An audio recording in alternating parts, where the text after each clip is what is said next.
on voit qu'il y avait un Breslever à Ouman, un des grands Breslevers d'Ouman, qui a demandé à quelqu'un de lui faire un visa pour venir habiter en Eretz Israël. À l'époque, il y avait le rideau de fer, il ne pouvait pas sortir après la Première Guerre mondiale.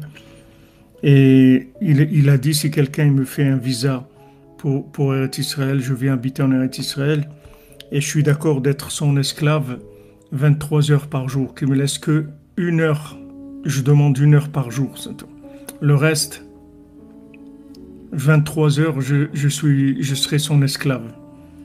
Pourtant, c'est des gens qui perdaient pas une minute dans la prière et dans l'étude. Donc ça veut dire que ces gens-là, ils savaient que une heure d'une journée en Eretz Israël, c'est plus que une journée entière en dehors d'Eretz Israël. Donc Eretz Israël, c'est un concentré. C'est un concentré, vous voyez le degré de violence des choses.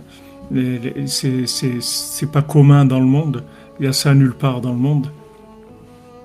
Que des gens ils se font massacrer comme ça dans une fête. Ils étaient 3000 et ils se font massacrer comme ça d'une façon tellement horrible et des atrocités tellement.